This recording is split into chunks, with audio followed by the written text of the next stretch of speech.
2023-24 অর্থবছরে জুয়েলারি খাত থেকে ভ্যাট আদায় হয়েছে প্রায় 109 কোটি টাকা। এ শিল্পে ভ্যাটের হার 5%। সে হিসেবে সারা দেশে স্বর্ণ বিক্রি হয়েছে 2180 কোটি টাকা। তবে দেশে স্বর্ণের বাজার প্রকৃতপক্ষে আরও বড় বলছে এনবিআর। 2020-21 অর্থবছরে 12টি প্রতিষ্ঠানকে প্রায় 307 কেজি স্বর্ণ আমদানির অনুমোদন দেওয়া হয়। অথচ পরবর্তী 3 বছরে নীতিমালা অনুসরণ করে দেশে আমদানি হয়েছে মাত্র 60 কেজি স্বর্ণ। আর বিভিন্ন গবেষণা বলছে ব্যাগেজ রুলের আওতায় বিনা শুল্কে যাত্রীদের মাধ্যমে 2023 সালে 52 টন এবং 2022 সালে 54 টনের মতো স্বর্ণ এসেছে দেশে, যেখানে বছরে স্বর্ণের চাহিদা 20 থেকে 22 টন। বৈধ পথে স্বর্ণ আমদানি উৎসাহিত করতে রোববার আগারগাঁওয়ে ব্যবসায়ীদের সঙ্গে আলোচনায় বসে এনবিআর। এ সময় ব্যবসায়ীদের কাছে আমদানি কম হওয়ার কারণ জানতে চান এনবিআর চেয়ারম্যান।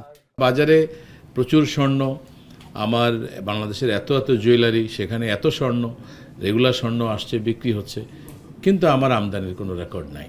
যত প্যাসেঞ্জার আসে, যতবার আসে, ততবার উনি একটা করে বার নিয়ে আসে। ব্যাগেজ রুলের আওতায় প্রতিজন 100 গ্রাম করে স্বর্ণ বিনা শুল্কে বিদেশ থেকে আনতে পারেন। এই সুবিধা নিয়ে প্রয়োজনের অতিরিক্ত আমদানি হচ্ছে। অভিযোগ আছে যার একটি অংশ চলে যাচ্ছে ব্যবসায়ীদের কাছে। এটি বন্ধে ব্যবসায়ীরা কি পদক্ষেপ নেবেন তা স্পষ্ট না করে বরং এলসি খোলা ও বিএসটিআই এর জটিলতা তুলে ধরে ব্যাগেজ রুল সংশোধন ও ভ্যাট কমানোর দাবি জানান ব্যবসায়ীরা। বিএসটিআই করতে গিয়ে ইম্পোর্ট আপনার ইন্স্যুরেন্স করতে গিয়ে তারপরে এই সিএনএফকে পয়সা দিয়ে ঘুরে ফিরে কিন্তু একই দাঁড়াচ্ছে। আমার প্রোডাক্টের দাম পড়লো 1,12,000 টাকা, অথচ যে লোক দুবাই থেকে, আপনার সিঙ্গাপুর থেকে, মালয়েশিয়া থেকে ব্ল্যাকে নিয়ে আসতেছে, সে কিন্তু খোলা মার্কেটে 1,05,000-7,000 টাকায় বিক্রি করে চলে যাচ্ছে। আলোচনায় এনবিআর সদস্যরা বলেন, ইএফডি বাস্তবায়নেও অনীহা ব্যবসায়ীদের, যদিও এ অভিযোগ নাকচ করে দেন ব্যবসায়ীরা। মাত্র আমাদের 8,000 প্রতিষ্ঠান নিবন্ধিত আছে 40,000-এর মধ্যে। তার মানে কি এখনো 32,000 নিবন্ধিত নেই। এটা আপনাদের ব্যর্থতা বলবো আমি। এইভাবে কথা বলবেন না, এইভাবে কথা বলবেন না, না এইভাবে কথা বলবেন না। এনবিআর চেয়ারম্যান বলেন, অবৈধ পথে স্বর্ণ আমদানির অধিকাংশই থেকে যাচ্ছে ধরাছোঁয়ার বাইরে। তবে ভবিষ্যতে এনবিআর আরও কঠোর হবে, সংশোধন হবে ব্যাগেজ রুলও।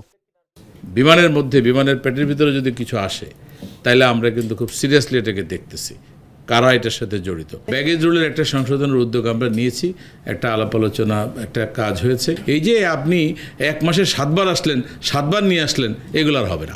এদিকে চলতি বছর জরিমানাহীন আয়কর রিটার্ন জমা দেওয়ার সময় আর বাড়বে না জানিয়ে এনবিআর চেয়ারম্যান বলেন, 16 ফেব্রুয়ারি পর্যন্ত অনলাইনে রিটার্ন জমা পড়েছে 14,20,000, মোট রিটার্ন জমা পড়েছে 37 লাখেরও বেশি। ওয়াইড স্প্রেড ধারণা আছে যে আমাদের। মাঝার মাহবুব, এখন, ঢাকা। শিয়া বাটার ও ভিটামিন ই সমৃদ্ধ lily glam beauty soap. Lily, always beautiful.